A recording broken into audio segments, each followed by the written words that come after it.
Zubair. I am a nutritionist from University of Agriculture, Faisalabad. Thank you so much, Dr. Akram, for organizing this webinar on daily basis. आज का जो मेरा topic है, मैं बात करूंगी हेपेटाइटिस के बारे में कि हेपेटाइटिस बेसिकली होता क्या है और इस कहाँ से स्टार्ट होता है। सबसे पहले अगर हम बात की जाए ना, तो जितनी भी ये आ जाता है लीवर डिजीज में हेपेटाइटिस जो है, ठीक है। तो सबसे पहले बहुत ज़्यादा कॉमन देखा जाए तो फैटी लीवर जो होता है या जो हेपेटाइटिस होता है, ये बहुत ज़्यादा कॉमन डिसऑर्डर्स होते हैं जो कि हमारे लीवर को इफेक्ट करते हैं। और अगर देखा जाए तो ये दोनों कंडीशंस जो हैं ये माइल्ड भी हो सकती हैं और दोनों रिवर्सिबल भी हो सकती हैं, ठीक है। और इवन कि इन दोनों कंडीशन की वजह से को अगर टाइम पे जो है वो क्योर ना किया जाए तो इसकी वजह से सिवियर इलनेस भी हो सकती है, इवन कि लीवर डैमेज भी हो सकता है। अगर हम बात करते हैं फैटी लीवर की, what is the fatty liver? Fatty liver basically होता क्या है कि जिगर में जो चर्बी इकट्ठी हो जाती है, इसमें बेसिकली होता क्या है कि एक्यूमुलेशन हो जाती है ट्राइग्लिसराइड की हमारे लीवर के अंदर। जो बहुत ज़्यादा जब चर्बी इकट्ठी हो जाती है हमारे लिवर के अंदर, तो इस कंडीशन को जो है वो हेपेटिक स्टीटोसिस भी कहा जाता है, ठीक है। समटाइम ये होता है कि जब बॉडी के अंदर इंसुलिन रेजिस्टेंस हो जाती है तो वो भी फैट को एक्यूमुलेट करती है हमारे लिवर के अंदर। अगर देखा जाए तो जिसकी वजह से वो स्टिमुलेट करता है फैट की सिंथेसिस को, या तो इनहिबिट कर देता है फैटी एसिड की जो भी ऑक्सीडेशन हो जाती है। तो ये सारे प्रोसेस के थ्रू बेसिकली होता क्या है कि फैट जो है वो हमारे लिवर के अंदर जो है वो इकट्ठी होना स्टार्ट हो जाती है, ठीक है। अगर हम बात करते हैं फैटी लीवर की, फैटी के लीवर के अकॉर्डिंग देखा जाए तो इसमें बहुत सारे इसका ये रीज़न हो सकती है कि बहुत सारे ऐसे लोग लिवर के अंदर क्यों फैट इकट्ठी हो जाती है, वो लोग जो कि बहुत ज़्यादा अल्कोहल यूज़ करते हैं या बहुत ज़्यादा जो ड्रग्स का इस्तेमाल किया जाता है। बेसिकली हमारे लीवर जो है वो जो हमारा बॉडी का जो लार्जेस्ट ऑर्गन है, मेन ऑर्गन है, देखा जाए तो इसने क्या करना होता है, डिटॉक्सिफिकेशन करनी होती है, टॉक्सिन्स को हम रिमूव करना होता है बॉडी को, या कोई भी जो भी टॉक्सिक मटेरियल है, केमिकल कंटेंट वगैरह होते हैं। तो वो लोग जो कि बहुत ज़्यादा ड्रग्स वगैरह का इंटेक करते हैं या टॉक्सिक मेटल्स वगैरह के एक्सपोजर इनका ज़्यादा होता है, या वो लोग जो कि ऐसी इंडस्ट्रीज वगैरह में काम करते हैं जहाँ पे लेड मरकरी शर्करी वगैरह जो ज़्यादा होता है, तो वो उसके इनहेल एक्सेल की वजह से जो है वो उनके अंदर जो है वो टॉक्सिन्स का लेवल ज़्यादा हो जाता है, ऑक्सीडेटिव स्ट्रेस ज़्यादा हो जाता है, जिसकी वजह से लीवर के अंदर फैट इकट्ठी होना स्टार्ट हो जाती है। इसी तरह देखा जाए तो और भी बहुत सारी कॉम्प्लिकेशन है, जैसे अगर बॉडी के अंदर इंसुलिन रेजिस्टेंस होगी है तो वो भी जो है वो, या बहुत सारे ऐसे लोग होते हैं जिनको ओबेसिटी होती है या कोई मेटाबॉलिक सिंड्रोम होते हैं या डायबिटीज होती है, तो उनके अंदर भी फैट इकट्ठी होना स्टार्ट हो जाती है लीवर के अंदर, ठीक है। तो ये कुछ जो है वो रीजंस हो सकती हैं, या वो लोग जो कि बहुत अरसे तक जो है वो पेरेंटल न्यूट्रिशन पर डिपेंड करते हैं, या वो लोग जो कि माल होते हैं, ठीक है। तो या जिन्होंने जो है वो अपने स्टमक की जो है वो बाईपास सर्जरी वगैरह कराई होती है, तो उनको भी ये वाली फैटी लीवर हो सकता है। अगर हम बात करते हैं कि फैटी लिवर में बेसिकली होता क्या है कि समटाइम ये होता है कि ये एसिम्प्टोमेटिक होता है, मतलब कि स्टार्ट में इसके सिम्टम्स जो है वो शो नहीं होते, कोई ना ये हार्मफुल होता है। लेकिन with the passage of time जैसे वो कॉम्प्लिकेट होता है, लिवर इनलार्जमेंट, जो जब हमारे लिवर है वो साइज में बढ़ना शुरू हो जाता है, तो इस कंडीशन को हेपेटोमेगैली कहा जाता है, ठीक है। और जब लिवर के अंदर इन्फ्लेमेशन हो जाती है, तो इस कंडीशन को जो है वो कहा जाता है स्टीटो हेपेटाइटिस कहा जाता है, ठीक है। तो इसकी वजह से जो है वो, अब अगर ये क्रोनिक रहे है तो तो हमारा जो जिगर है वो डैमेज भी हो सकता है, इवन के स्कार फॉर्मेशन भी उसके अंदर जो है वो डेवलप हो सकती है। और यही जो फैटी लीवर है ये सिरोसिस कंडीशन के अंदर जा सकता है, जो कि एंड स्टेज होती है लीवर की, जिसमें लीवर जो है वो बिल्कुल फेल हो जाता है काम करना, इनका लिवर कैंसर भी हो सकता है इसकी वजह से, अगर देखा जाए तो। अगर हम बात करें तो सर मेरी आवाज ठीक आ रही है? हेलो सर, मेरी आवाज ठीक आ रही है? अच्छा, इसके अलावा अगर हम बात करते हैं कि फैटी लिवर जो है ये बहुत ज़्यादा कॉमन एक इसमें वजह होती है कि जब हमारे लीवर के एंजाइम्स का जो लेवल होता है ब्लड के अंदर वो एबनॉर्मल हो जाता है फैटी लिवर होने की वजह से। तो जिन लोगों को फैटी लिवर होता है उनको जो है वो जो टेस्ट करवाने चाहिए अपने लीवर के लिए, उनके एएलटी और एएसटी जो है वो एंजाइम का जो है वो टेस्ट जो है वो इनको जो है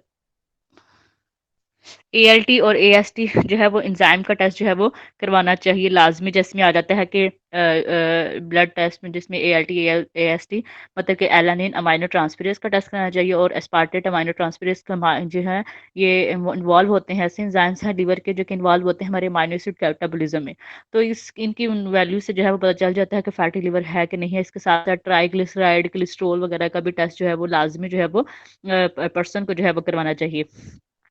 अगर हम बात करते हैं कि किसी पर्सन का फैटी लिवर है तो उसका क्या ट्रीटमेंट होना चाहिए? सबसे पहले तो ये है कि जो वो मेन फैक्टर जो कि इसकी रीज़न बन रहा है, उसको सबसे पहले उसको रोका जाए। जैसे कि कोई पर्सन बहुत ज़्यादा अल्कोहल यूज़ कर रहा है तो उसको स्टॉप किया जाए, या कोई ऐसी ड्रग का इस्तेमाल कर रहा है बहुत सारा, तो उसको जो वाटर का इंटेक लाज़मी करे, अपना इम्प्रूव करे, ठीक है?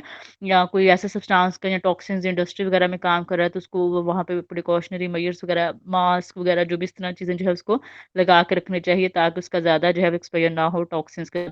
इसी तरह जो है वो with the passage of time person को अपने लिपिड प्रोफाइल जो है वो ब्लड ग्लूकोज वगैरह को मॉनिटर करते रहना चाहिए। अगर कोई पर्सन बहुत ज़्यादा ओबेसिटी का शिकार है तो उसको चाहिए कि अपना वेट रिडक्शन करे, ठीक है? या अपनी फिजिकल एक्टिविटी लेवल को बढ़ाए, या अपनी इंसुलिन रेजिस्टेंस को, जो है अगर कोई डायबिटिक पेशेंट है तो उसको चाहिए कि इंसुलिन रेजिस्टेंस को कम करे, इंसुलिन सेंसिटिविटी को इम्प्रूव करे। तो ये डिफरेंट रीजंस हैं जिसके थ्रू जो है वो अपने लीवर को जो है वो बेटर कर सकता है। इसी तरह अगर हम बात करते हैं हेपेटाइटिस की, तो हेपेटाइटिस में बेसिकली होता क्या है कि लीवर के अंदर इन्फ्लेमेशन हो जाती है, ठीक है? अब यहाँ पे आता है कि टाइटस मतलब इन्फ्लेमेशन, ये इसमें डिफरेंट बैक्टीरिया, वायरस की वजह से हो सकती है। जैसे हेपेटाइटिस ए है, बी है, सी है, डी है, ई है। तो ये जो है वायरस की वजह से, इन्फेक्शन की वजह से हो सकता है।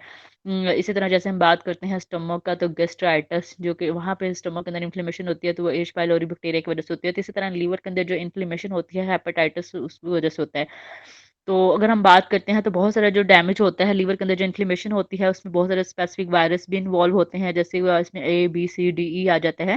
हेपेटाइटिस की रीज़न ये भी हो सकती है कि बहुत लोग जो कि बहुत ज़्यादा ड्रग का इंटेक करते हैं, अल्कोहलिक या कोई टॉक्सिक केमिकल्स वगैरह होते हैं, तो ये फैटी लिवर से भी हो सकता है।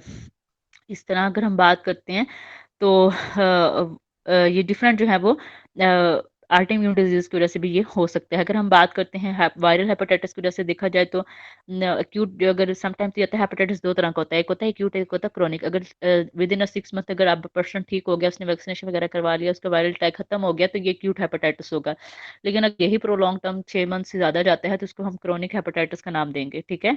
अगर हम बात करते हैं हेपेटाइटिस ए वायरस बेसिकली फैलता कैसे है? ये फीकल ओरल रूट से फैलता है। मतलब कि एक पर्सन था, उसने कंटामिनेटेड फूड का इंटेक किया या ऐसे बेवरेजेस वगैरह का इंटेक किया, उसने जो है वो, एक पर्सन को हेपेटाइटिस वायरस है, ठीक है? उसको हो गया कंटामिनेटेड फूड बेवरेजेस वगैरह से, जो भी था उसमें वायरस था। तो ये इसकी रीज़न ये भी हो सकती है कि वही पर्सन है जो है वो वॉशरूम के बाद जो है वो अपने हाथ जो है वो वॉश नहीं किए, और एक हेल्थी पर्सन है जो है वो उसके साथ अगर हैंडशेक किया है या उसके साथ खाना खाया है, तो उस दूसरे हेल्थी पर्सन को जो है ये वायरस हो सकता है, हेपेटाइटिस ए वायरस। मतलब कि ये फीकल ओरल रूट के थ्रू भी फैल सकता है। इस तरह अगर देखा जाए तो ये हेपेटाइटिस ए वायरस का देखा जाए तो मोस्टली एसोसिएट होता है वहाँ पे जहाँ इन लोग एरिया पे जहाँ पे बहुत ज़्यादा फ्लड या नेचुरल डिसास्टर्स वगैरह होते हैं, क्योंकि वहाँ पे वाटर जो है वो कंटामिनेटेड हुआ होता है फीकल मैटर के साथ। इस वजह से जो है वो उनका हेपेटाइटिस ए वायरस के चांसेस बढ़ जाते हैं। या वो लोग जो कि बहुत ज़्यादा फिश वगैरह का जो है वो कंजप्शन करते हैं, जैसे कर एक देखा जाए तो आजकल क्या होता है कि हमारे ये जितने भी समंदर, नहरें वगैरह हैं, जितने भी इंडस्ट्रीज वगैरह हैं, उनके पाइप जो है वो उनके अंदर ही निकले हुए हैं। तो सारा जो है वेस्ट, जो केमिकल्स वगैरह, वो अंदर ही जाता है ना समंदर वगैरह में, पानी के अंदर। तो उसी पानी के अंदर जो मछलियां वगैरह या कोई भी वही पानी जो है वो वेजिटेबल्स वगैरह को जा रहा है जमीनों को। तो अब ये क्या हो जाएगा, वेजिटेबल्स भी इससे कंटेमिनेटेड होंगी, और जो ओशन या कोई भी समंदर वगैरह को, उसके अंदर जो मछलियां वगैरह हैं वो भी कंटेमिनेटेड होंगी।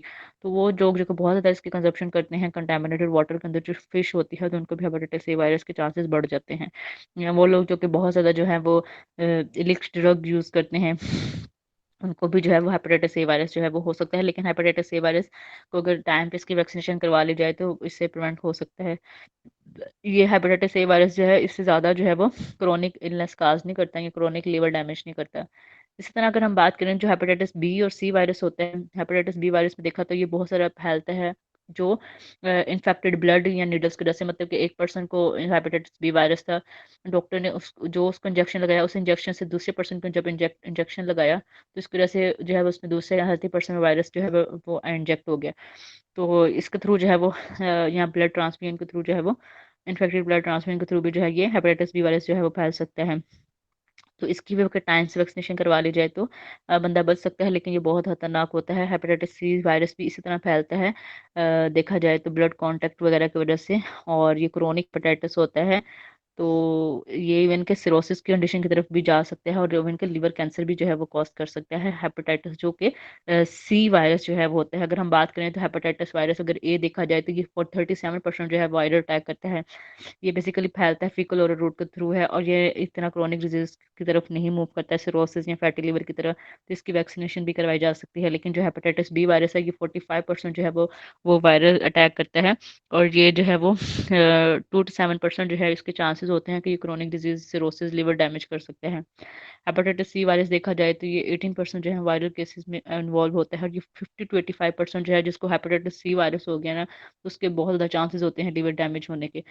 तो ये इसमें जो है वो डिफरेंट कंडीशंस आ सकती हैं। अगर हम देखा जाए जिसको हेपेटाइटिस होता है उसके क्या सिम्टम्स होते हैं, कॉजेज क्या हैं। कॉजेज है हमने बता दी हैं, सिम्टम्स में क्या आ जाएगा इसमें, फटीक, नोजिया, एनोरेक्सिया, पेन होती है लिवर वाले एरिया में जहाँ पे इन्फेक्शन हुआ होता है, इवन लिवर इनलार्ज हुआ होता है, टैंडर्ड सख्त हो जाता है। इसी तरह देखा जाए तो जॉइंटस हो जाता है, ठीक है, जो जरकान जिसको कहा जाता है, येलो डिस्कलरेशन हो जाती है। क्यों हो जाता है? क्योंकि जो टिश्यूज होते हैं लिवर के वो डिस्कलरेशन होना स्टार्ट हो जाते हैं उनकी, जिसकी वजह से जो है वो स्किन यूरिन और आईज स्किन यूरिन येलो हो आता है, और आईज जो है वो बिल्कुल वाइट हो जाती हैं। तो ये सिम्टम्स आ जाते हैं हेपेटाइटिस के। इसी तरह fever, headache, muscle weakness, skin पे रैशेस बनना स्टार्ट हो जाते हैं। तो इसके जो कॉमन टेस्ट होते हैं वो यही होते हैं, एलटी और एएसटी जो मैंने पहले बताया था, गलानीन जो भी होता है, और स्पार्टेट जो है वो टेस्ट जो है वो कराया जाता है। तो इसी तरह अगर हम बात करते हैं कि इसका जो जॉइंटस में अगर देखा जाए तो जॉइंटस में बेसिकली होता ही क्या है कि जब लीवर जो है वो बिल्कुल डिस्फंक्शन हो जाता है, लिवर जो है वो प्रॉपर जो बिलीरुबिन हो जो प्रोड्यूस हो रहा है, उसकी जो है वो प्रॉपर मेटाबॉलिज्म उसका नहीं हो रहा था, उसकी प्रॉपर जो है वो इम्पेयर उसको कर देता है जो बिलीरुबिन प्रोड्यूस हो रहा है। लिवर डिस क्योंकि लिवर काम ही नहीं कर रहा तो बिलीरुबिन की कैसे मेटाबॉलिज्म होगी, तो जिसकी वजह से जो ब्रेकडाउन प्रोडक्ट होता है हीमोग्लोबिन का वो एलिमिनेट हो जाता है बाइल में, ठीक है। तो या तो एक्यूमुलेशन हो जाती है बिलीरुबिन की ब्लड के अंदर, तो जिसकी वजह से क्या होता है कि येलो जो है वो क्या हो जाता है, डिस्कलरेशन हो जाती है टिश्यूज की। मतलब कि जो लिवर जब भी फैटी लिवर या हेपेटाइटिस होता है ना, यरकान वगैरह, तो उसकी रीज़न क्यों होती है, येलो यूरिन क्यों आता है या येलो क्यों स्किन हो जाती है, इसकी रीज़न ये होती है तो जो बिलिरुबिन बन रहा होता है जब लीवर काम ही नहीं कर रहा, उसको इतनी इसकी कैपेसिटी नहीं है, फैटी लिवर हो गया, उसका काम करना छोड़ दिया है, तो वो जिसके अंदर प्रोडक्ट वगैरह बिलिरुबिन होगा वो नहीं बनेगा, उसकी ब्रेकडाउन नहीं होगी, उसकी प्रॉपर जो है वो बॉडी से वहां से एलिमिनेट ही नहीं होगा, बाहर नहीं निकलेगा, तो वो अंदर एक्यूमुलेट हो जाएगा। तो जिसकी वजह से वो टिश्यूज को स्कार फॉर्मेशन वगैरह कर देगा, डिस्कलरेशन कर देगा। तो ये जो है इसकी रीज़न हो सकती है। इसी तरह अगर हम बात करते हैं कि इसका ट्रीटमेंट जो है वो क्या आ जाता है, सबसे पहले तो ये है कि पर्सन को अपनी न्यूट्रिशन केयर को वाला जो भी उसकी जो भी उसको फूड चार्ट उसको लाजमी उसको देखना चाहिए कि क्या है। अगर उसको एनोरेक्सिया है या उसको गैस्ट्रोइंटेस्टाइनल डिस्कम्फर्ट है तो उसको चाहिए कि स्मॉल फ्रीक्वेंट मील ले, एक टाइम पे ज़्यादा खाना ना खाए। अगर कोई पर्सन माल नरिश्ड है तो मतलब कि अंडर वेट है, जितना उसका बॉडी का बीएमआई होना चाहिए उतना नहीं है, 18.5 से कम है, तो उसको प्रॉपर एडिक्वेट प्रोटीन अपने न्यूट्रिशन स्टोर को जो है वो दोबारा रिप्लेनिश करना चाहिए। कम से कम उसको 1.2 से ग्राम पर प्रोटीन तो लाजमी लेनी चाहिए पर केजी के लिहाज से। वैसे नॉर्मल जो प्रोटीन की रिक्वायरमेंट होती है वो होती है, नॉर्मल जो प्रोटीन की रिक्वायरमेंट होती है वो होती है पर केजी के लिहाज से एक, मतलब कि एक पर्सन का अगर 75 वेट है ना तो उसकी प्रोटीन की रिक्वायरमेंट 75 ग्राम होगी। लेकिन यहाँ पे जो है वो 1.2 ग्राम तक हो जाएगी, जितना उसका वेट होगा उसको मल्टीप्लाई कर देंगे 1.2 के साथ। इस तरह जिनको जो है बहुत ज़्यादा हेपेटाइटिस होता है उनको हाई सोडियम से अवॉइड करना चाहिए, क्योंकि सोडियम से बेसिकली होता क्या है कि वो वाटर रिटेंशन करता है और डीमा भी कॉज कर सकता है, पानी को इकट्ठा कर सकता है बॉडी के अंदर, तो इससे अवॉइड करना चाहिए। फैट जो है उनको कम से कम लेना चाहिए, 30% से कम कैलोरीज जो है उसमें 30% से कम जो है वो फैट होनी चाहिए, ठीक है। और अगर कोई पर्सन जो है उसको इसके साथ बहुत ज़्यादा वॉमिटिंग वगैरह का इशू भी हो रहा है तो उसको चाहिए कि वो जो है वो अपने इलेक्ट्रोलाइट रिप्लेसमेंट जो है उसको इलेक्ट्रोलाइट बैलेंस जो है वो करे, ठीक है। इवन कि इस कंडीशन में जो है वो पर्सन जो है वो अपने न्यूट्रिएंट डे को इम्प्रूव करने के लिए जो है वो सप्लीमेंट वगैरह भी जो है वो ले सकते हैं, ठीक है। तो ये था टॉपिक। ओके सर, मेरा टॉपिक कंप्लीट हो गया है।